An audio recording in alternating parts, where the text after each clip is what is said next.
It was very spontaneously decided that we should have the Devi Puja in England.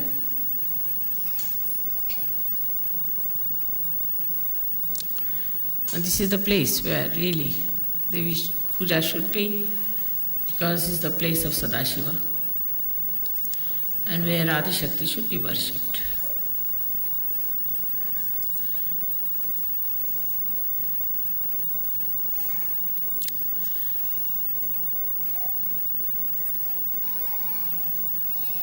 We have to today understand that why do we do Devi Puja? What is the reason for this Devi Puja? What do we get out of it? What are we supposed to achieve in our contents, within ourselves?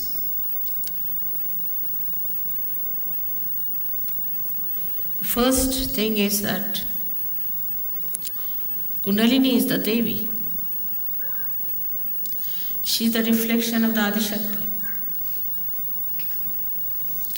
So when you worship Devi, first you worship also your own Kundalini by giving her credit, because she has given you this realization. It's much deeper understanding than normally people have about the Devi Puja, because they are not realized souls. Their Kundalini knot is awakened. So normally when they do Devi Puja, it's for the purpose of getting realization, so that the Devi should be pleased, prasanna, and should give them realization, or must give them a chance to get to somebody who will give them realization. But you are at a different level now. So it's more of a thanksgiving to your own Kundalini and to Adi Shakti, glorifying that whatever has happened so miraculously is because of the Kundalini which was within you, which was reflected by the Adi Shakti. But one has to know that only we are realized souls is not the point. Only that we can feel the vibrations is not the point. That we can give realizations to others is also not the point. Then what is it? Very important is the content within us. What do we have within us is the point. These are all the expressions of what we have within. Supposing somebody is generous, then know that he is a rich man. Otherwise he cannot be. So the content within us, we have to see. And when we start seeing the content,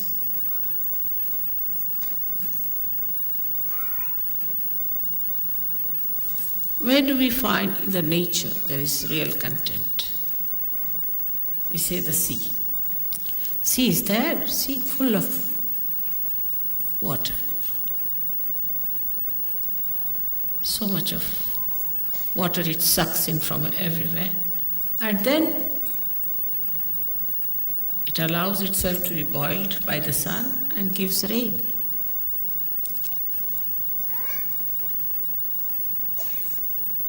But sea is the lowest level, stands at the lowest level and sucks in all the water from everywhere. In the same way, a Sahaja must know that to be really achieving more content, we have to be not at a higher level outside. It said in the Bible you have to be meek, but I think it was not explained to people. Only the strong people can be meek. Secured people can be meek. Only the rich, in essence, can be meek. Not the people who are insecure. Because they are insecure, how can they be meek? And not the people who we think are rich, so-called. Because if they are rich, they are not generous, they are not satisfied, they are not philanthropic. So they are not rich, they are still greedy beggars.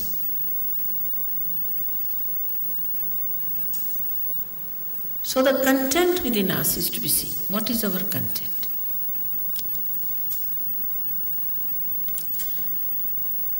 You love me, I love you. It's very good. But when you love me, you have to know that there are certain qualities which are very lovable in a Sahaja-yogi. Actually, people get lost even after Sahaja-yoga.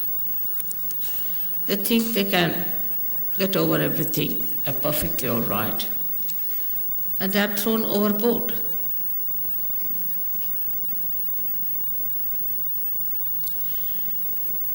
So when we say that we have to be meek, this is a content. The humility is a content. Try to that. Try to be humble with someone. You like yourself.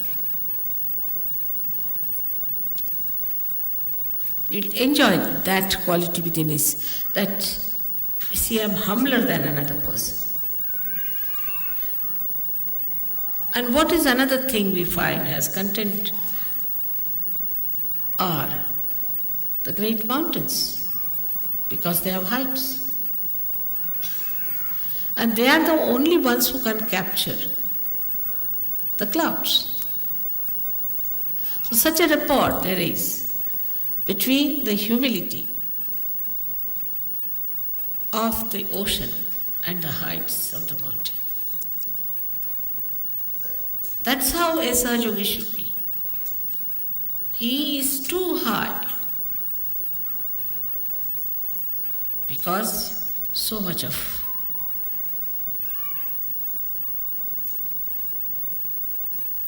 content is there in that ocean. Then it has become beautiful, like clouds. And touched his height, his Kailasha, where resides the Shiva. So it's so joy-giving. Of course, as you have painted me there, it's true, that was my situation once upon a time. Today also it is my situation, no doubt, in a very subtle manner, because there's so much of negativity. And I have to work it out on all kinds of levels.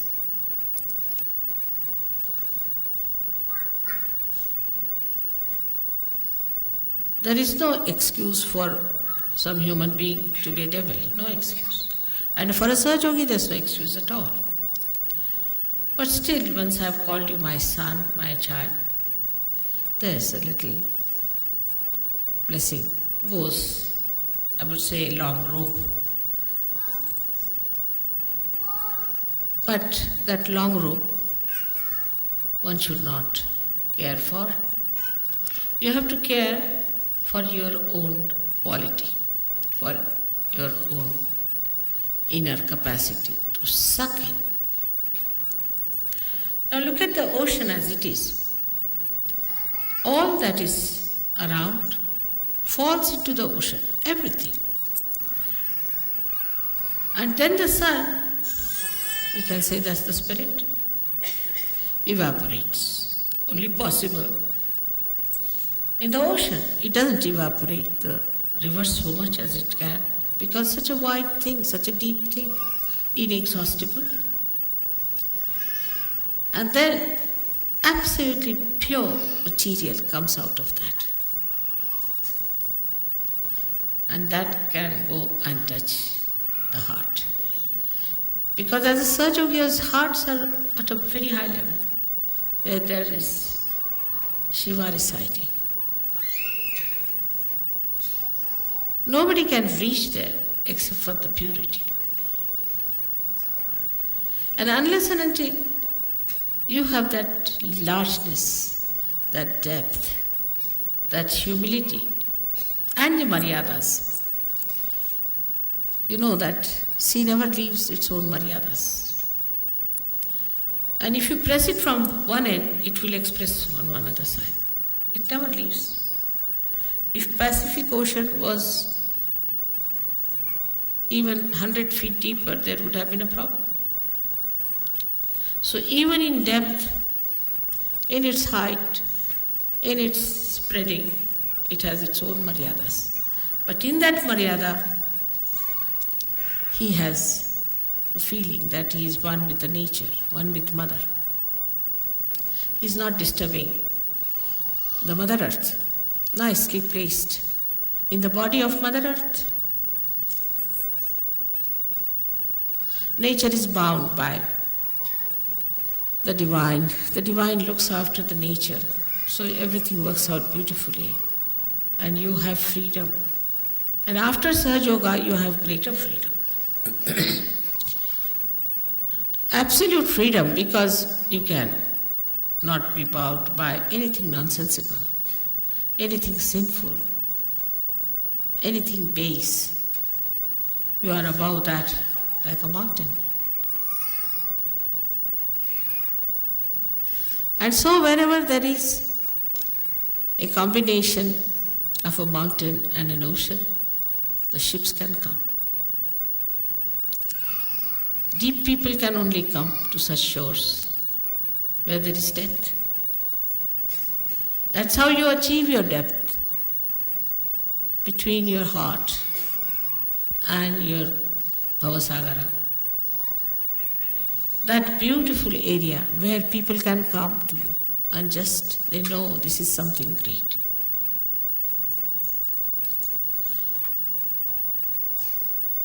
Everybody knows that.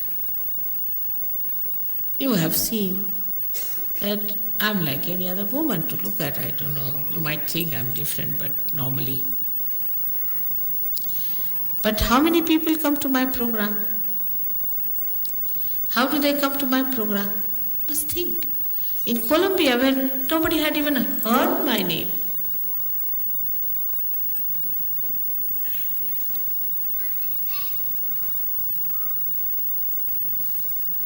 thousands came, very surprising.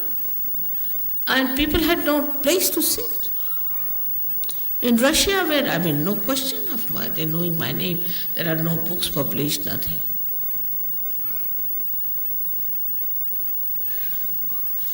So, you can say that, Mother, you manipulate it through the collective unconscious.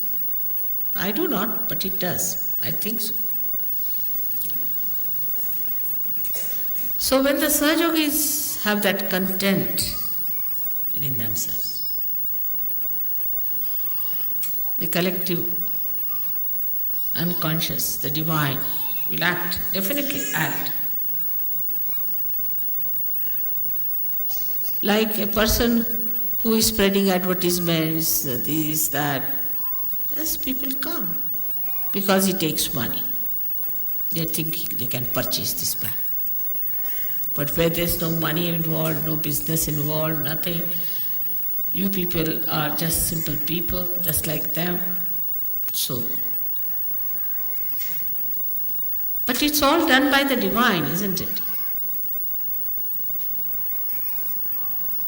So the divine works it out. But if the Sahaja Yogis in a place are good for nothing, then even if I am there, it does not work. Half-hearted people, if they are, it does not work. in no way to discourage you, but to tell you that you have to develop your content within yourself, a complete faith in yourself. This is the greatest property of a Sahaja Yogi. And what is this ocean? It's love. It's love and love. It doesn't talk, it doesn't do much, nothing is to be done in this. It just works spontaneously. The less you do, the better.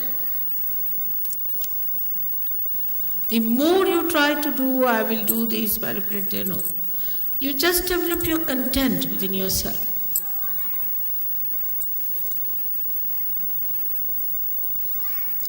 And imagine you are also lucky.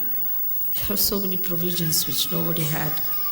They had to go into jungles, they had to take all the wrath of their gurus and nobody to protect them. And they never had Adi Shakti to worship. So you have Adi Shakti with you, whose power is all this divine. So you are at such an advantageous position. But first you must realize. So when we say we should have content, then the vessel has to be strong. Otherwise, everything will break. And this strength is the one you should know, that you are completely protected. No one can harm you. They'll try. This has to be, otherwise how will you test whether you are absolutely safe or not? So somebody has to try some tricks just to see and for you to watch how you are successful. Without doing anything, you'll be amazed, everything will be cleared out. And you'll not know how things have cleared out, how things have worked out.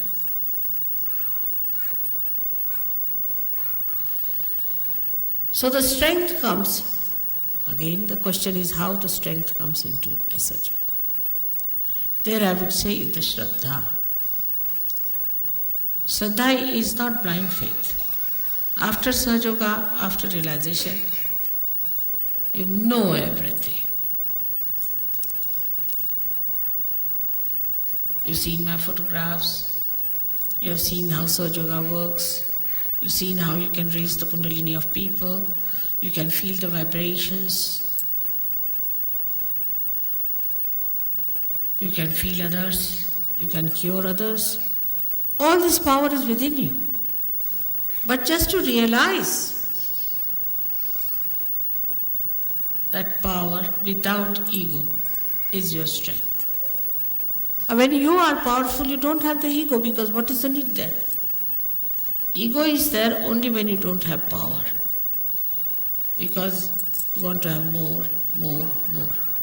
But when you are fully there, there's no ego. So this power is to be ascertained first, to find out whether you are powerful or not, to find out first. And then, like if I have to sit on the chair, I'll see, is it all right or is it shaky? Oh, it's all right, I can sit on this.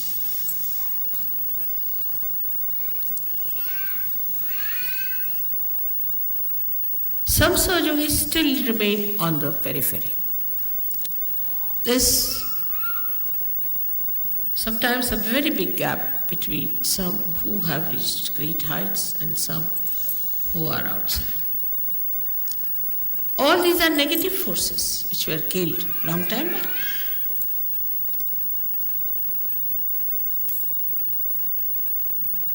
Only one Shakti was sufficient to kill them. Of Kali Shakti, Durga Shakti. But you have so many of them. You have Mahalakshmi Shakti. You got Saraswati Shaktis. You have all the 12 deities are there working for you.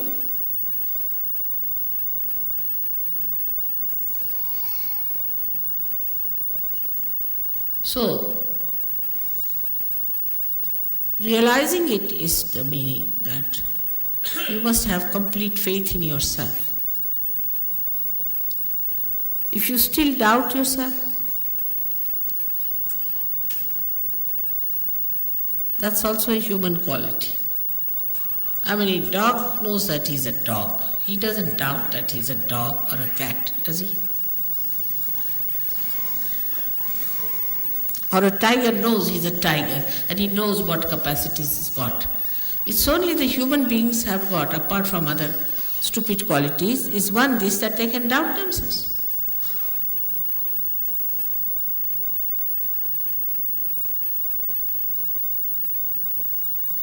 And this doubting quality has made them cowards. In Sahaja Yoga, you should have no doubts about yourself. Because I'm still doing like this, mother, I'm still doing like this, then how? Then get rid of it. I mean, how can I solve your problem if you want to carry monkey on your back? And I'm still carrying the monkey on your back, you get rid of the monkey, finished. It's so simple. I mean, to my simple logic, this is what is the answer. Why do you want to carry the monkey and then come and tell me, mother, I am carrying the monkey? I can see it.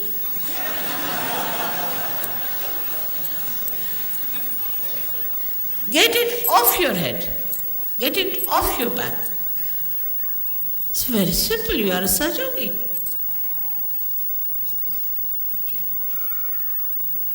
And this is what I found about Russians. They didn't have any monkeys, really. Very surprising. I think there are no monkeys at all there. None of them. No private problems, no public problems, no any other problem, nothing they discussed, nothing. They could have said that our government is such, is nothing. Sad enough of everything they must have. Very well read people, very well educated, in very big professions, very humble, very open hearted. They just wanted realization, that's all. They said, you have come here for our liberation. They would even touch my sari like that. Place I walked, they would touch. Just imagine. Who has told them about vibration? I never said I am Adi Shakti. How did they recognize me? They developed that strength within themselves, that Shraddha. And they never talked about God in that country. They have some stupid people who have churches and things like that, and Islamic institutions. But most of the people are so strong, and the content is showing itself. Imagine every time they have a program, even now on follow-on, at least 1,000 people are there. In this England, we can't even get 1,000 for Devi Puja. And they come all the way from thousands of miles, from Siberia, this, that. And they have booked themselves because they are the halls you have to pay for. So, though the Sahaja Yogis don't take money, they pay for halls. But the mediocrity, to be on the periphery, not to work it out, take it easy, not the way for Sahaja. We don't have to kill demons. There's no need to join any war or to fight like soldiers as they fought with Devi. Nothing. You have just to take out the negative within yourself, lethargy from you, and work it out. We say mantras, we know what are the powers of the mantras are, but you have to keep them awakened. For that, I have told you 100 times, you must meditate. Not the way to meditate, all right, it's like playing golf, sort. It's not that way. It's a serious thing. You're worshipping Adi Shakti with that complete understanding and dedication. You have to do it, not a mechanical thing. It's not a game. It's something very subtle and special. In no action we can describe it. It is just a very deep feeling. To that depth, no other feeling goes. With that feeling, you have to meditate. And then see the results. Many people say, I've done this, mother, I've done that, still. Because you are not deep enough. It's not how much you pray. It's not how many words you use for prayer. But it is how deeply you have touched the feet of the divine. That is important. So today we have to see that Devi is using her sword to pierce through our heart so that all negativity runs away. And through that, she wants to plant the lotus for Shiva to settle down. She wants to take away all that ugliness from within. It's like an operation. But so delicate and so beautifully done. You never even felt it. The other day, somebody gave me a book on the Devis, and the vibrations are called as span, that means pulsation. It's correct, no doubt. And it's called as anahata in Sanskrit language, meaning without percussions. But I was reading that book, I said it's like going round and round, up and down, going into this maze, that maze. How can anybody understand this book is so terrible? While I have said all these things are much more than this, and they know it so easily. If you read that book, 2 pages you'll get a headache, I tell you. But how the whole knowledge of Sahaja Yoga has come to you so beautifully. It's very remarkable.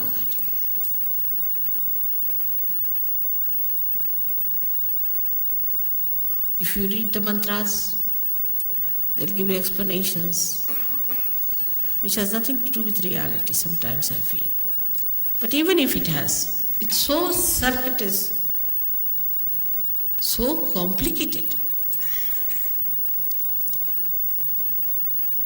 I would say Adi Shankaracharya realized it, and that's why he gave up the idea of writing any treatise. He said, let's make it simple, the praise of the mother, finished. If you praise the mother, everything you get. But that's not, I find that's not so. It's easy. See, human beings are great experts. They can be just like radios, praising. Nothing goes inside the heart.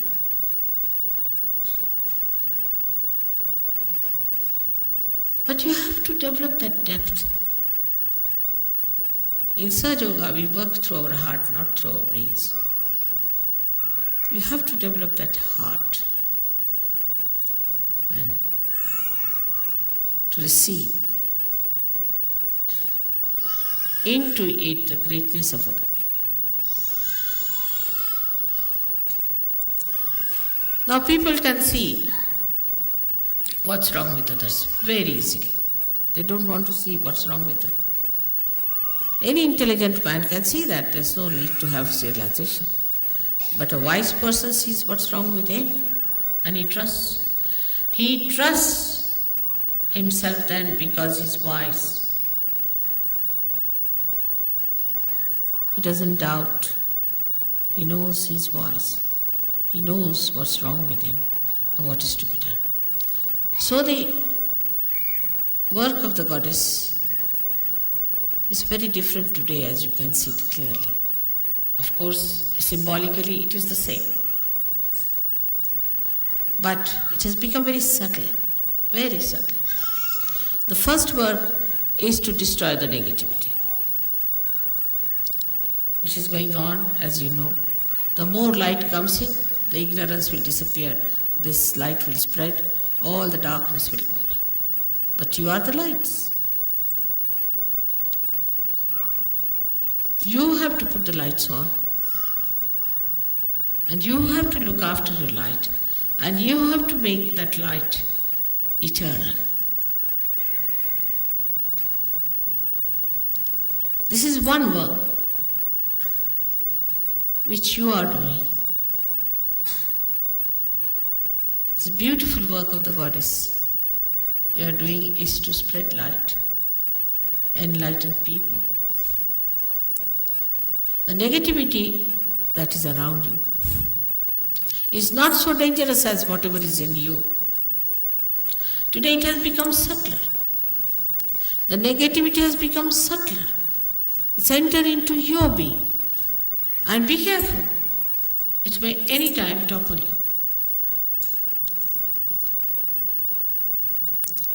Even one step you do not put right when you are climbing up, you can go down. So one has to be alert, without tension. You have to be alert without tension. And the alertness grows when the light goes within, you start seeing. Immediately you see, oh, that's it. So, I, the so and so, that's it. And you know how to correct it. And you know how to put it right. And immediately you take to it. Like a good sari now has something fallen on it. Immediately you clean it. In the same way, we have to be very, very alert. Daksha is the word for that. Now this was the work of the Goddess before. Goddess used to give enlightenment and Goddess used to be alert for you. She would sit like a tigress for her children. They are praying, they are doing puja, they are doing some sort of a home, havana, so the Goddess would sit down, protect them from all negativity coming, all Rakshasas coming, kill them, this, do that. But that stage is gone now. Now she's entered into you. So you have to kill your negativity, you become as powerful as your mother. No negativity can touch you. So you can give realization, you got that power very well. And you can watch your defects more than that of others.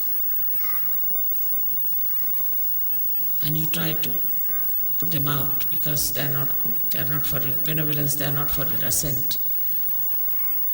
By that, nobody is going to gain. At the collective level, it just works automatically. You don't have to worry. It comes to culmination and a person goes out. As if somebody runs up like a blind fellow on a cliff and jumps down. You don't have to worry too much about this. It just works. You have seen it has worked that way.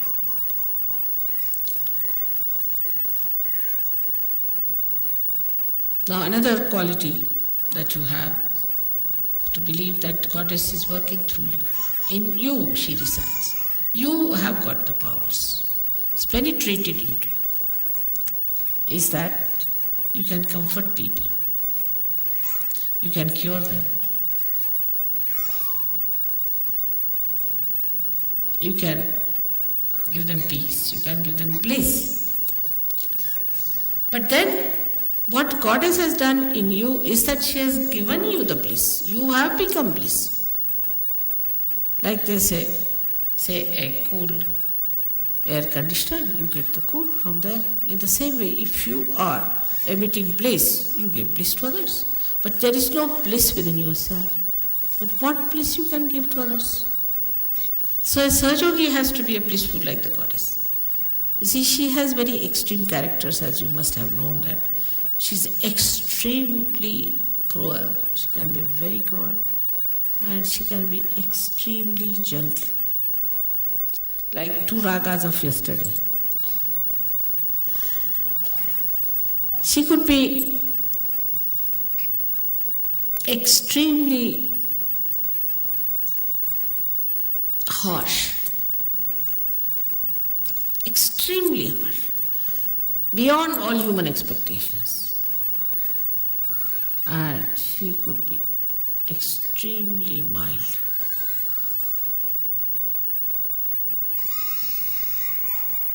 So this harsh part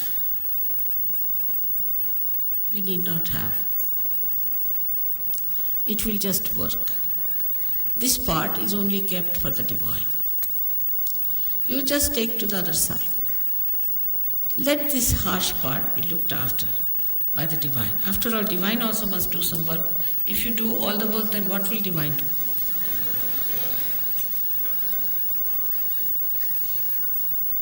So the divine will look after that part.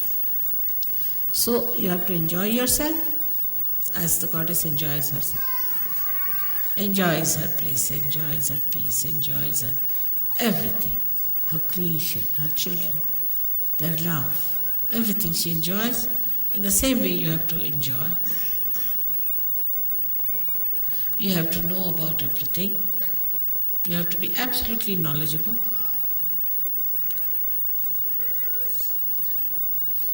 And nothing more is needed but just to say that, "Oh Divine, please protect us at the most." Even if you don't say it's all right, you're looked after. The divine is working round the stage. You don't see it, it's all there invisible.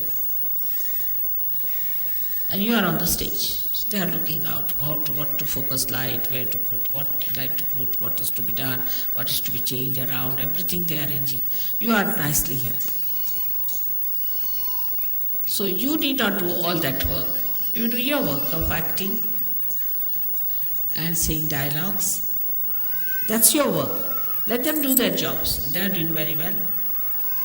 They are excellently placed and they are experts. So to leave certain things into the hands of the divine is what we call as surrender.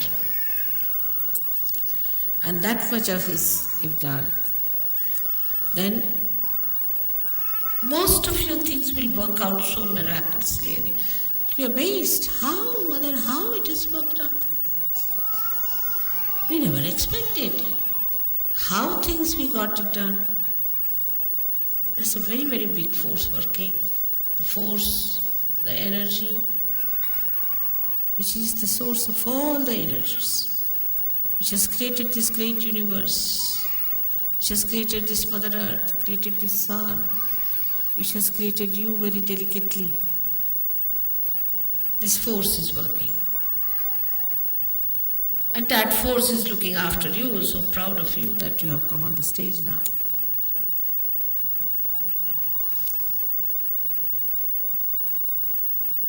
So as it is, we are today praying to the Goddess that help us to fight our negativity within us. Give us your tiger so that we fight. Give us your lion so we fight. Let us fight all these horrible animals that are within us, these horrible haunting things that are within us, these horrible conditionings we have to get rid of it. Still, if you watch yourself, lots of conditionings are there. Lots. You see, if you see, there are covered with very thin curtains and you don't see it. But they are there. Let the tiger enter into all these dens and find out. And you enjoy that, riding over the horse, riding over the lion and riding over the tiger. Like a goddess, why not? After all, children get all the heritage of the mother, don't they? So you have all the heritage available to you. But you have to be worthy in the sense that you have to know that you are worthy. That's all. You have to just know that you are worthy. and that you can do it. So again, today we are here to do this puja, which would have been in Perth, but somehow or other it was not so. And is luck for you to have this puja. And it is something of a very deeper nature, very subtler nature. Like your blood it is, because on these 7 days they say the goddess has to wear the red all the time, because it's blood. And the first color you see in the womb of your mother is red. It's the security. One side is the red rag, another side it is the security. So for you it is the security. Around you, every place you go, it is there. Just feel it. You have entered, I must say, into the kingdom of God, no doubt about it. You all have entered. So beautifully you are settled down. May God bless you.